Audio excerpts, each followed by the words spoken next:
For me, I find myself somewhat, to a certain extent, agreeing and somewhat disagreeing with this motion. The reason why I said there is a certain kind of agreement with this motion is because we're talking about neoliberal government. And Indonesia is a Pancasila government. We're not neoliberal exactly. So when we're talking about PKS, FPI, they do exist in any kind of neoliberal government in different kinds of form. So they are somewhat supported. Because neoliberal governments support the freedom of religion, support any kind of advocacy, it is supported.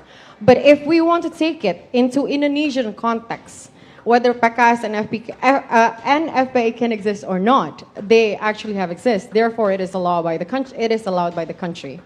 However, I find myself to a certain extent disagreeing with this motion because I think if PKS and FPI have somewhat become a bit too radicalized, therefore it would be a danger for the society because like you said, it is Bhinneka Tunggal Ika after all. It is about democracy, it is about fairness, and it is about equality. There is no hate speech, there is no radicalism, and we should support any kind of political stance that is taken by everyone. Thank you. I strongly agree with these motions. I believe that Indonesia is a country with Pancasila as its philosophy, that at its core it upholds that we should believe in God.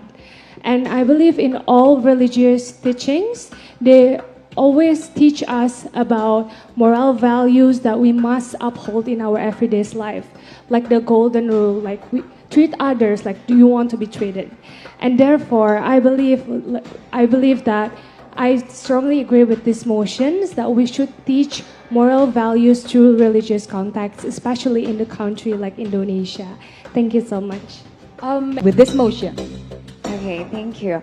I both support and do not support the motion because sometimes, even though logical is very important to problem-solving skills, but sometimes it takes emotional skills as well to problem-solve the problem. And logical is very important to problem-solving because it is how we survive through logic. But sometimes being logical is not always important. We should also remember that emotion is also important whenever we deal with people and real humans. Thank you. Thank you very much.